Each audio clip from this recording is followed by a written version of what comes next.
Jansan, e hoje eu vou responder umas questões relativas a uma pergunta que sempre me fazem. Eu nunca achei que fosse pertinente falar sobre isso, mas depois de perguntarem tanto, eu acho que acaba sendo pertinente. Tá refletindo a luz ali. Vai ser sem edição, tá? A câmera vai mexer um pouquinho às vezes porque ele tá posicionado em cima do meu sofá. Pode ver, o campo de visão tá mais baixo. E eu vou tentar fazer que nem esses vídeos das pessoas que gravam enquanto dirigem para poder fazer duas coisas ao mesmo tempo. Mas eu não vou estar dirigindo, eu vou estar fazendo animação, porque eu tenho que fazer um trabalho que eu tenho que entregar na faculdade. Então, eu vou estar trabalhando enquanto eu converso com vocês. Uma coisa que sempre me perguntam, e eu não acho que é realmente pertinente, mas vocês estão perguntando tanto, então eu acho que agora tá na hora de eu falar, porque tá ficando recorrente essa pergunta, é saber o meu caminho na Umbanda, a minha história na Umbanda. E eu falo que ela não é muito pertinente porque ela não é muito interessante, ela não tem muitas reviravoltas, muitas descobertas, muitas iluminações em nome de Oxalá. Não tem uma história realmente, como eu posso dizer, diferentona. Eu nasci em berço kardecista. Claro, o kardecismo que meu avô fazia não era um kardecismo de federação, não era esse kardecismo comum que vocês veem por aí, porque o meu avô não aprendeu o kardecismo com outros kardecistas, ele não aprendeu o kardecismo visitando centros kardecistas. Era uma outra época, as coisas funcionavam um pouco diferentes. Meu avô trabalhava na roça, no interior de São Paulo, italiano e tudo mais, e ele ia capinar todo dia de manhã, ia pra roça. E todos os dias tinha uma senhora que estava sempre sentada ali, ficava ali com ele enquanto ele carpia e trabalhava na roça, ela estava sempre acompanhando ele, e ela sempre explicava para ele sobre a espiritualidade, explicava para ele sobre o mundo espiritual, sobre o mundo de Kardec, sobre todas essas questões que o mundo espiritual. Essa questão que o kardecismo fala, reencarnação, resgates, né, dívidas, reencarnação, resgates, dívidas, mediunidade, dons, caridade, fé, amor, todas essas coisas ela explicava. Ele era católico porque não consegui fazer um negócio, não consigo fazer duas coisas ao mesmo tempo. Bem-vindo ao meu mundo meio autista. Para mim não funciona. Como ele não. Ele era católico, tudo isso foi muito novo para ele, que essa mulher falava para ele. Só que quando ele juntou o dinheiro para ir para a capital, porque ele queria ser padeiro, e ele foi atrás para saber quem é essa mulher já estava morta há muito tempo. Então, na realidade, o meu avô conversava com um espírito, era uma preta velha. Então, quem ensinou para ele sobre essas coisas era essa preta velha. E ele não sabia que era uma preta velha, ele era clarividente, mas ele não conseguia diferenciar o encarnado do desencarnado. Então ele aprendeu muito com essa mulher. Quando ele foi para a capital, meu avô era analfabeto. Ele encontrou pessoas, espíritos, amigos que iam falar com ele, e ele conseguiu juntar o dinheirinho dele e comprar os livros de Kardec. Mas ele não sabia ler e escrever. Então, assim, de uma forma autodidata, o meu avô aprendeu a ler e escrever sozinho através dos livros de Kardec. Então, meu avô sabia ler e escrever, fazer contas e tudo mais. Fazer contas ele aprendeu depois que ele aprendeu a ler e escrever com os livros de Kardec, de forma autodidata, com o auxílio dos espíritos também. Essa história ainda, essa parte da história, eu não sei se foi com a ajuda dos espíritos ou de forma autodidata, porque eu nunca conversei com isso com meu avô. Só fui me interessar em saber disso depois que meu avô tinha morrido, e essa história eu sei pela minha mãe. E daí ela também não sabe lá muito bem como que foi. Então eu nasci nesse berço. O meu avô leu os livros de Kardec, por orientação dos espíritos, meu avô fazia reuniões de oração. Meu avô não incorporava. Meu avô reunia as pessoas que precisavam de oração e rezavam. Faziam meditação e oração. Ele fazia isso para quem quisesse na hora que quisesse. Batia na porta dele, seu chapa, preciso da sua ajuda para rezar. Ele ia lá, chamava os espíritos amigos, fazia as coisas e fazia as orações. Só que não era um kardecismo, não tinha água fluidificada, não tinha a Bíblia na mesa, não tinha o passe, porque era uma coisa meio intuitiva que ele foi aprendendo daquilo que ele sabia que ele podia fazer. Então eu cresci com esse meu avô. Minha mãe e meu pai moravam nos fundos da casa dele e eu sou a primeira filha da minha mãe, então eu cresci com contato com esse meu avô. Quando eu era neném, meu avô fazia isso e reza a lenda que assim que eu comecei a andar, meu avô começava a fazer as orações, eu já ia lá sentar com ele para fazer as orações com ele. Então assim, todo o meu embasamento espiritual foi aprendido na base das leis de Kardec, os livros de Kardec. Então, quando muitos kardecistas aí viram para mim, vai ler o livro antes de você estar falando, então. Foi dos meus 0 anos aos meus 15 anos que eu estudei os livros de Kardec. Então, assim, eu li bastante eles, escutei bastante sobre eles, recebi muita orientação sobre eles. Mas a minha vida sempre foi permeada de questões espirituais, porque assim, o meu avô tinha esse centro, meu avô era médium, meu avô tinha conhecimentos não de forma metodológica, mas o meu avô tinha conhecimentos mágicos, não de forma metodológica como um alquimista, mas ele sabia as diferenças entre as coisas de forma autodidata, da forma que ele me escutava com os espíritos, das experiências que ele teve dos vários anos trabalhando com a espiritualidade. Então, meu avô me passava muitas lições. A minha mãe é médium, ela tem coração de Maria, ela é médium de efeitos físicos, ela é clarividente, ela é clareaudiente e ela desdobra. Então, assim, eu cresci com uma mãe médium de efeitos físicos. Então, assim, minha mãe ficava nervosa, os copos estouravam nos armários. Minha mãe ficava nervosa, os pratos voavam de cima da secadora, né? Então, assim, minha mãe materializava coisas. Então, minha mãe incorporava, às vezes, que ela é médium de incorporação também, incorporava do nada, porque ela tinha um desequilíbrio. Daí eu via o meu avô encaminhando espíritos obsessores quando ela incorporava, ou dando doutrina para espíritos que estavam sem doutrina para ser caminhado para onde tinha que caminhar. Então, eu cresci nesse meio. Eu cresci nesse vínculo espiritual direto com a espiritualidade. Então, nunca fui a bizarra, nunca passei uma opressão da minha família. Então, se eu via coisas, porque eu vejo desde que eu sou criança, eu recebia orientação, eu não era chamada de louca, não tentavam me exorcizar. Se eu tinha sonhos, o meu avô estava do meu lado para diferenciar o que era sonho do que era um desdobramento ou se era alguma mensagem espiritual. E com o meu avô eu trabalhava meio como com uma cambone, então eu tinha a função meio que estar ajudando ele, quando ele fazia as orações ou quando ele tinha que fazer acender as velas de oração a pedido dos espíritos, quem recebia as orientações de que vela que tinha que ser acesa, porque tinha que ser acesa era eu. Então eu era bem pequenininha, eu me lembro já do meu avô mandando eu concentrar e enxergar qual eram as cores que aquela determinada pessoa que estava com um problema espiritual, uma doença espiritual, precisava ser acesas. Em como elas tinham que ser acesas, que dia que elas tinham que ser acesas. Então, assim, eu já nasci no meio disso. Então, a espiritualidade não foi uma coisa que eu descobri. A espiritualidade, eu já estava dentro da espiritualidade. Opa, quase.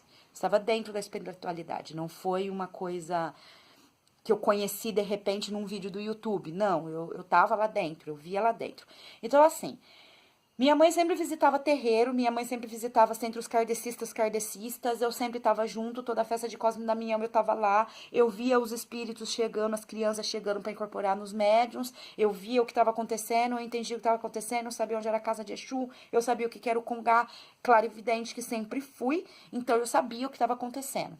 Na verdade eu não sabia, eu via, mas aí a minha família me explicava, minha tia-avó Cida, a minha avó, meu avô, minha mãe. Só meu pai, que era mais católico, apesar de que ele sempre teve fé no seu Zé Pilintra. Sempre teve fé no seu Zé Pilintra. Então, assim, a minha vida sempre foi permeada dessas coisas. Nunca foi uma bizarrice. Minha mãe estava passando mal, de repente minha mãe materializava coisas. Então, assim, tanto que a esposa da minha mãe, a primeira vez que viu a minha mãe ficando branca e sentando, e eu e meus irmãos já correndo para pegar o copo, para ir obedecendo ela, onde que tinha que colocar copo com sal, onde que tinha que marcar com sal, ela não sabia o que estava acontecendo. E aí a gente falou, calma, minha mãe está recebendo uma informação e a gente precisa resolver. E dessa vez a minha mãe materializou uma flor de carne. Ela era uma flor, só que ela era de carne. E porque ela mandou a gente botar fogo e tudo mais. O que foi melhor, né? Seria melhor do que se minha mãe tivesse materializado um dedo. Ia ser bem, bem mais medonho. Então, assim, minha infância foi uma infância tumultuada, foi uma infância cheia de aventuras, cheia de poltergeist, de filme. Tá. Com 13 anos, eu decidi que eu ia negar Deus, porque eu não conseguia conceber Deus da forma que as pessoas diziam, não conseguia entender a Bíblia da forma como as pessoas diziam. Para mim aquilo tudo não fazia sentido, para mim aquilo tudo tinha muito código lá dentro. Então eu falei que eu ia negar Deus, esse Deus que todo mundo constrói, e eu ia redescobrir Deus. Eu não neguei a espiritualidade, porque a espiritualidade eu via, não tinha como eu dizer que espíritos não existiam. Aí eu teria que assumir que eu tinha um câncer, um tumor no cérebro. E isso eu sabia que eu não tinha, porque quando eu era criança eu desmaiava muito, porque eu tinha enxaqueca, por causa da minha coroa de mãe de santo, que era um problema que eu tinha naquela época, porque eu nasci já com a coroa feita, eu nasci com a moleira aberta, então eu tinha oscilações energéticas no meu cérebro, por causa da minha pineal que crescia muito rápido, então eu desmaiava. Então, testes na minha cabeça eu tinha feito de monte. Então, assim, nada tinha na minha cabeça. Então, assim, as coisas que eu via não eram tumores no meu cérebro, porque eu tinha ido no médico para saber. Não eram questões psiquiátricas também, porque eu já tinha ido no psicólogo e psiquiatra para ver. Então, só podia ser questões espirituais, que é o que eu sempre falo para vocês. Antes de vocês saírem dizendo que vocês estão com um problema espiritual, vocês vão no médico. O problema espiritual só é considerado depois que todas as questões médicas foram tentadas descobrir e nada foi descoberto. Então, daí tudo bem, daí é uma questão, pode ser espiritual. E não o contrário. Primeira dor de cabeça que você tem, eu tenho coroa de mãe de santo. Não, eu tinha dor de cabeça, meu avô falava que era muito provavelmente da minha coroa, mas a gente passava todo final de semana no HC, na minha cidade, fazendo um monte de teste para ver se era de fato espiritual ou se era físico. Então, primeiro a gente vai descartar as questões físicas, para depois considerar as questões espirituais. É o mínimo que um ser humano em 2018, com medicina, vai fazer. Se você vai procurar primeiro o espiritual, quer dizer que você ainda não saiu do século, sei lá, 9, né? Então, primeiro você vai no médico, depois você vai você vai num pai de santo. É muito simples. Primeiro você considera que o que você está sonhando é uma manifestação do seu psicológico tentando tratar alguma coisa, para depois você imaginar que é um espírito, né? É o lógico. Nós vivemos num mundo que precisa ser considerado isso para finalizar as coisas místicas que as pessoas têm visto ultimamente. Então eu neguei Deus e daí eu comecei a estudar magia. Mas eu não comecei a estudar magia procurando no YouTube ou comprando revistinha Wicca na banca. Eu fui entender que todas as religiões, elas tinham um vínculo de alguma forma mágico. Porque sempre teve um vínculo mágico. Então eu fui estudar religiões. A pessoa pegou e comentou comigo num dos vídeos que eu peguei e falei que muitas das religiões, elas julgam o seu irmão e elas criticam, e a pessoa falou, você tá falando com muita prepotência, falando sem conhecer, tá julgando sem conhecer. Não, eu conheço, porque eu estudei muitas religiões. Todos os meus 12 aos meus 15 anos eu fui estudar religiões, eu fui estudar a Bíblia, para tentar entender a Bíblia, e eu me lembro de ter bate-bocas feios com os meus pais, porque eu falava que tudo aquilo não era do jeito que estava escrito, e com as outras interpretações que eu dava sobre a Bíblia, e eles depois entendiam que, de fato, a interpretação que eu estava tendo era válida, não era herege, vamos dizer assim. Então, assim, de uma forma muito autodidata, que nem meu avôzinho, de uma forma muito autodidata, eu ia pegando as informações de religiões, filosofia, antropologia, sociologia, teologia, para ir entendendo um pouco de cada coisa. Então, eu não comecei a ler tarô. Eu não falei assim, eu vou estudar magia, então eu vou aprender a ler tarô. Não, eu fui entender as religiões. Porque, assim, todas as religiões têm informação para o entendimento de magia. Se você não consegue ver a magia na Bíblia, então você não nasceu para ser bruxo ou bruxa. Porque se você não consegue ver a linha mágica em qualquer religião, quer dizer que você não tem a intuição magística dentro de você. Então, para por aí, desiste. Desiste. Outra coisa também, mestres sempre me apareciam.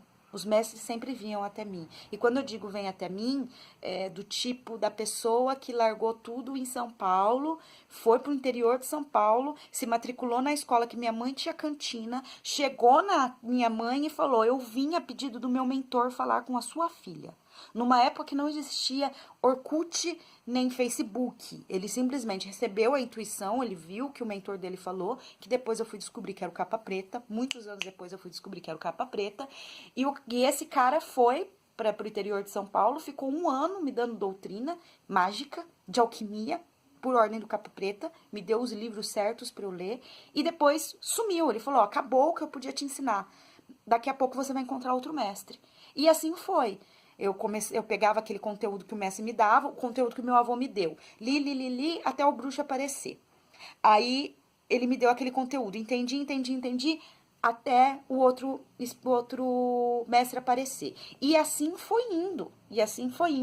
Até que chegou no momento em que eu já tinha um conteúdo, quase 20 anos de estudo, e eu já tinha um conteúdo de magia muito bacana. Apesar de que eu não saía fazendo magia, porque eu tinha consciência, e depois eu fui entender que era a bruxa que conversava comigo e falava: não faça porque você não tem culhão para isso, era a Maleva. E diferente do que muita gente acha, a Maleva nunca me ensinou nada. A única coisa que ela falava era: isso você não deve estudar, isso você pode estudar, isso você não tem culhão, isso volta pro teu lugar. Ela nunca pegou e falou assim: então, filha, vamos entender o pentagrama. Não, ela nunca falou isso e ela nunca fez isso. Então, se vocês acham que estão com a Maleva do lado e a Maleva tá ensinando tudo sobre magia para vocês, não é a Maleva, porque a Maleva não ensina. A Maleva não ensina. Ela faz com que você pense sozinha, porque ela tem o mesmo discurso que eu.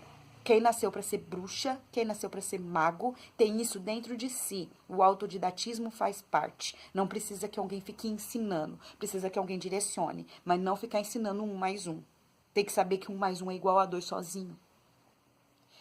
Mas então eu percebi que com o conteúdo mágico que eu tinha, eu estava começando a fazer mentalmente, vamos dizer assim, emocionalmente, eu estava começando a subir a minha cabeça, né? Adolescência, uma maldição. E aí eu comecei a entender que com conhecimento mágico eu poderia negativar a minha encarnação. Porque eu estava indo por um caminho da magia, que eu estava aprendendo a burlar coisas e obviamente que depois o retorno vem, tudo o retorno vem, mas que eu ia tentar fazer as coisas da forma errada. E aí eu lembrei da Umbanda que minha mãe frequentava, meu avô já tinha falecido, e aí eu comecei a procurar terreiros de Umbanda na minha cidade. Eu já morava aqui em Curitiba. E aí eu comecei a ser a frequentadora da assistência de terreiros de Umbanda. Fui visitando vários terreiros até eu encontrar um terreiro que eu me sentia confortável na assistência. Eu não fui atrás da Umbanda, que fique claro, com esse discurso hipócrita que vocês dão de: eu quero ajudar as pessoas, eu quero fazer caridade. Hoje eu tenho um entendimento que eu estou na Umbanda para ajudar as pessoas e fazer caridade. Quando eu procurei a Umbanda, há anos atrás, eu não fui por causa disso. Eu fui porque a Umbanda é uma religião que exige muito disciplina e conduta. E, claro, a lei do retorno sempre acerta todo mundo. Mas eu sabia que dentro da Umbanda o tapa era mais forte, porque você não era mais um ignorante. Então eu sabia que se você fizesse alguma coisa errada, o tapa que você tomaria na cara das entidades, o tapa que você tomaria das energias do mundo astral, de orixá. Então sim, orixá, ele dá cacete sim, se você merecer. Ele é uma energia e ele tem um funcionamento energético, e se você faz merda, você merece levar um puxão de orelha. E as energias da natureza vão te dar esse puxão de orelha, que no caso são os orixás. Então eu falei assim: é essa religião que eu quero, porque é essa que eu sei que se eu decidir pisar fora da linha, o tombo que eu vou levar vai ser um belo de um tombo. Então eu terei obrigação militar de ser disciplinada. Então eu comecei a frequentar o terreiro. E as entidades que eu conversava sempre sabiam que era essa questão, porque eles sempre me falavam sobre isso. Não precisava perguntar muita coisa, eles sempre me falavam sobre isso. Depois de 1 ano na assistência, e com consciência de que eu tinha tempo para me dedicar ao trabalho de terreiro de Umbanda, vestir branco e ser um soldado lá dentro em pró ao trabalho de Umbanda, em prol da minha disciplina, em prol do ajudar dos outros, porque daí eu já estava começando a entender a importância de ajudar os outros nesse caminhar para andar na linha.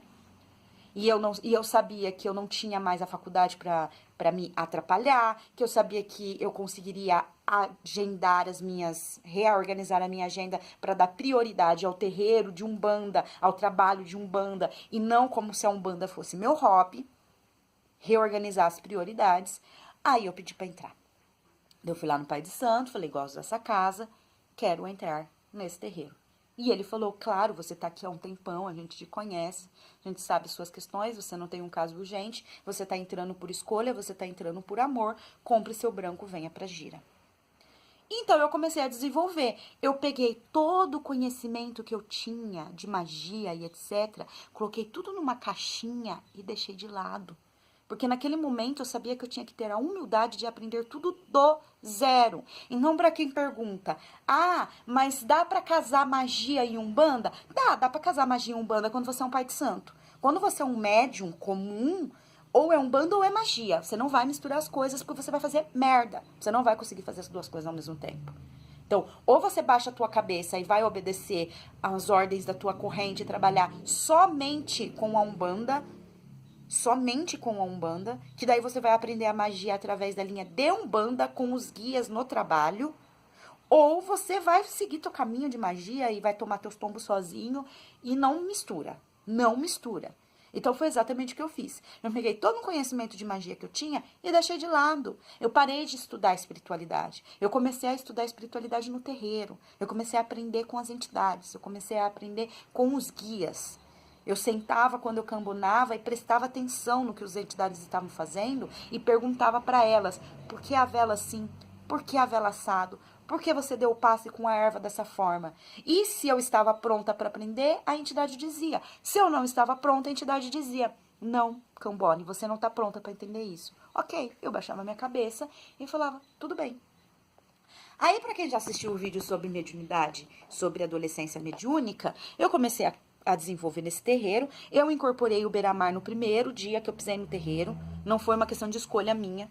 Eu tava lá batendo palma e dançando, encambonando e mantendo energia na corrente, mas eu incorporei o Beira-Mar.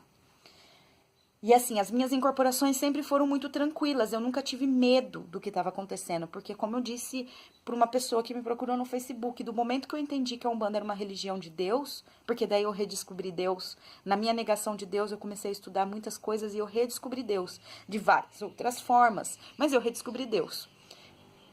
E hoje eu acredito nele, não como contam, mas eu acredito nele. Então assim, se eu sabia que a Umbanda era uma manifestação de Deus, então não tinha por que eu ter medo do terreiro de Umbanda. Consequentemente, eu não tinha por que ter medo do que as entidades mandavam eu fazer, não tinha que ter medo da incorporação, não tinha medo de ter medo de cair, porque eu sabia que tudo aquilo que estava acontecendo era de Deus. Eu não tinha dúvida que a Umbanda era uma religião boa, então eu não tinha por que ter medo da Umbanda. Então, se você tem medo da Umbanda, tem medo de incorporar, tem medo de visitar, tem medo disso, tem medo daquilo, então talvez você tenha que rever dentro de você o que você acha que a Umbanda é. Porque se você não tem medo de uma religião, se você acredita que essa religião é uma religião e ela é de Deus, então não tem porque você ter medo dela. E aí começou o meu desenvolvimento, daí eu entrei na minha adolescência mediúnica, eu comecei a questionar a relação minha com o meu pai, não a forma como ele coordenava a casa, nunca questionei a forma como o meu primeiro pai de santo coordenou a casa, nunca questionei a coroa dele, nunca questionei a conduta espiritual dele. Muita gente não gosta dele, mas eu sempre falo, como pai de santo, como pessoa eu não posso falar, mas como pai de santo, ele sempre foi um pai de santo incrível. E eu me arrependo sim de ter saído da casa sem... por causa de birra de adolescente, porque foi por isso que eu saí da casa. Porque eu não conseguia entender que eu não estava pronta para aprender as coisas, eu não tive a humildade de aprender, entender que eu não estava pronta para aprender as coisas que eu queria aprender. E por isso ele dizia, não faça, não sei o quê. E eu, não é isso, não é aquilo. Mas o que é? Não vou dizer porque você não está pronta, você não tem que saber isso. Eu fui muito arrogante, eu fui muito prepotente. E é isso que eu falo pra vocês sempre. Sempre que eu dou comida de rabo em vocês, é porque eu já caí e eu tô ensinando vocês a não cair. Então, assim, Humildade sempre. Aí, como eu sempre digo pra vocês, eu comecei a ficar incomodada com isso, eu não ia ficar na gira de birra, então eu bati cabeça e saí do terreiro. Entrei em um outro terreiro. E nesse outro terreiro eu comi o pão que o diabo amassou, em todos os sentidos, mas a minha mediunidade cresceu de uma hora para outra. Eu fui cruzada com 2 anos de terreiro, mas é porque eu tinha um histórico muito específico. As minhas entidades firmaram muito rápido, mas em compensação, esse meu primeiro pai de santo, a primeira entidade só conseguiu firmar depois de 12 anos. Eu tenho médiuns na minha corrente que estão na casa há 4 anos e ainda não firmou todas as entidades, firmou uma ou duas. Eu tenho médiuns que estão na minha casa e nunca nem sequer vibrou. Então, assim, cada um tem o seu tempo. Cada um tem o seu tempo. E, principalmente, cada um tem que obedecer o seu pai e sua mãe de santo, que se eles estão dizendo que é pra você segurar, eles sabem o porquê. Hoje, como mãe de santo, eu entendo isso, que às vezes a gente é mãe, então às vezes a gente tem que dizer, não, filho, você não vai comer chocolate antes do almoço, porque eu sei que isso vai te fazer mal. Tá? Pai e mãe de santo são pessoas comuns, são seres humanos, mas assim como pais e mães têm mais conhecimento e dá educação para o filho e tem comando de ordem em cima do filho, o pai e a mãe de santo também. O filho de santo, ele tá assim abaixo em questão de conhecimento e sabedoria espiritual. Então ele tem sim que obedecer. O pai e a mãe de santo não é os seres incríveis e intocáveis, não são santos, mas estão acima de você, assim como a sua avó sabe mais do que você, que é um pivete. É a mesma questão. Respeito aos mais velhos, respeito à hierarquia da idade. E daí eu fui cruzada, e nesse tempo todo, mesmo trabalhando já com a Maleva, a magia ficou de lado. Daí, quando eu fui cruzada, o Capa Preta me explicou que aquele bruxo que me encontrou quando eu era adolescente, ele que mandou. Os livros certos, as pessoas certas, os caminhos certos, era tudo ele que mandava. As pessoas certas no lugar certo para eu conhecer as coisas certas. Porque eu seria cruzada. E esse cruzamento seria, esses conhecimentos seriam importantes. Para quem não sabe, tem alguns que já sabem. Em 2012 eu fui atropelada e eu fui arremessada a metros, quebrei o para-brisa na cabeçada, meu joelho é bugado até hoje. E enquanto eu estava esperando a ambulância chegar, a Labara, minha cabocla de Ansan, que trabalha comigo, e o Capa Preta sentaram do meu lado e falaram, daqui a pouquinho vai vir uma urgência na sua responsabilidade e não é para você fugir. Então, o livre-arbítrio foi feito. Sua escolha foi feita antes de você encarnar e a partir de agora, se você não cumpre com o seu livre-arbítrio, não cumpre com seus compromissos, com os compromissos que você acordou antes de encarnar, então você vai ter uma quebra de contrato e essa quebra de contrato implica em você não continuar encarnada, porque você encarnou para essa obrigação que vai vir. Não sabe exatamente. Você encarnou para essa obrigação. E se você não cumprir com essa obrigação, não tem por que você continuar encarnada, porque é só para isso que você tá aqui. O resto que você fizer é passeio, mas a sua obrigação inicial é essa. E aí, então, recebi a ordem de ser cruzada, porque quem decide quem vai ser cruzado é seu pai de santo, sua mãe de santo. E o Capa Preta, e eu fui falar com o Capa Preta e falar, meu pai, não dá pra relevar, e ele disse, lembra o compromisso que a gente conversou no chão quando você foi atropelada?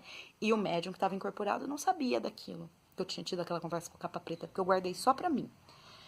Eu falei assim, se ninguém ficar sabendo, talvez isso não se torne verdade. Pode ser uma pira louca do momento que eu tava com a adrenalina lá caída no chão. Falei, então, não era uma pira louca do momento que você estava com a adrenalina caída no chão, a sua coroa está pronta para ser feita, você vai ter uma coroa e você vai ser mãe de santo. E assim eu me tornei mãe de santo, num cruzamento completamente tumultuado, porque meu pai de santo não foi o cara mais legal do mundo. Tive que aprender tudo na marra, tô aprendendo até hoje muita coisa na marra. Tenho 4 anos de casa, tenho pouquíssimos filhos, porque eu escolho meus filhos a dedo, a dedo. Quem decide quem vai trabalhar na minha casa é o Beira-Mar, dentro das regras do Beira-Mar. Às vezes o Beira-Mar manda a pessoa ficar na assistência 7 dias, às vezes o Beira-Mar manda ficar na assistência 1 ano. Vai depender de pessoa para pessoa. É escolhido a dedo. O comportamento moral e a relação com a espiritualidade tem que ser impecável. Ou seja, pessoa que vem aqui achando que vai trabalhar no meu terreiro porque eu vou ensinar a ser bruxão e porque é hobby, não entra. Não entra, não fica, não aguenta. Antes de entrar, eu já sei o que está acontecendo, o Beira-Mar já sabe o que está acontecendo e já manda picar mula. Procure uma casa que seja mais de acordo com a forma como você enxerga a espiritualidade. Porque eu não enxergo a espiritualidade como festa, nem como passeio. Eu enxergo a espiritualidade e a Umbanda como um exercício de reforma íntima e disciplina e autoconhecimento muito forte. Então, aqui é faca na caveira, como eu sempre digo. Eu sempre falo, ninguém vai subir, porque a minha casa fica em cima do terreiro, né? Então, quando os médium o circo tá pegando fogo, eu falo, ninguém vai subir, todo mundo firma a cabeça e vamos fazer o que tem que fazer, porque tem que fazer. Simples assim. Não quero reclamação de dor. Dorzinha, depois vocês tomam um remédio, porque dor eu também sinto, mas a gente tá aqui pelo bem maior, que é o bem de ajudar os espíritos que estão precisando. Então, bora lá. Então, assim, muita gente acha que ser meu filho é receber de mão beijada todos os conhecimentos que eu tenho. Não é assim. Tudo que eu ensino para vocês aqui no canal não é nem um décimo do que eu conheço. E nem tudo eu passo para todo mundo. Minha mãe pequena recebe muita informação. Minha mãe pequena. Nem o Andrei recebe as mesmas informações que a minha mãe pequena recebe. Gente, acabou a memória do meu celular, né? Então eu vou finalizar aqui um pouco da minha história. Depois eu vou fazer outras respostas, outras perguntas. Beijo. Lembrem de se inscrever no canal, lembrem de curtir e deixem seu joinha e axé.